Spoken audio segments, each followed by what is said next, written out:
Kita beralih ke informasi lainnya, pemirsa. Laga pertandingan sepak bola yang berlangsung antara Provinsi Aceh dan Sulawesi Tenggara pada PON Aceh 2024 mendapat respon pihak keluarga, di mana dari curhatannya kepada orang tuanya, sang wasit Eko Sugiharto bersama rekan wasit lainnya ditekan oleh pihak tuan rumah agar bisa menang. Eko Sugiharto salah satu wasit kontroversial pada laga pertandingan sepak bola antara tuan rumah Provinsi Aceh dengan Sulawesi Tenggara dalam Pekan Olahraga Nasional 2024 di Aceh mendapat sorotan dari khalayak banyak atas insiden yang mengakibatkan dirinya dihajar pemain dan mesti keluar dari lapangan karena perlu dilakukan pengobatan.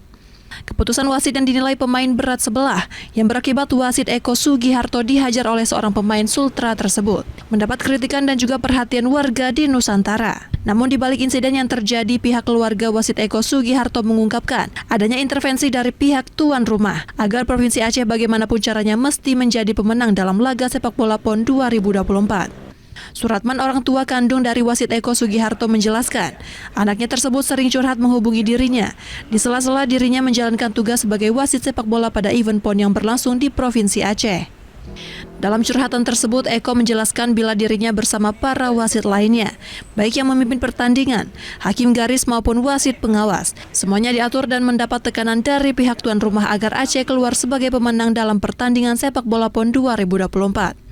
Suratman juga menyayangkan akan kurangnya pengawalan dan penjagaan dari aparat penegak hukum bagi keselamatan para wasit yang melaksanakan tugas pada laga pertandingan sepak bola di PON Aceh.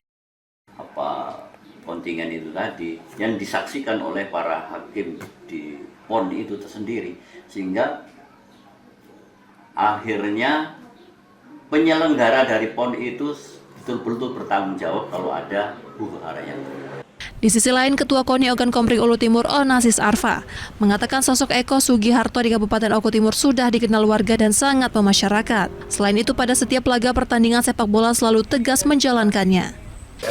Kami berharap tentunya sebagai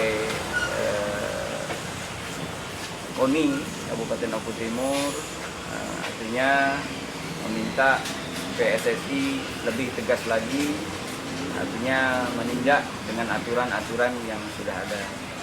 Dari Oku Timur, Teddy Hendrawan, iNews melaporkan.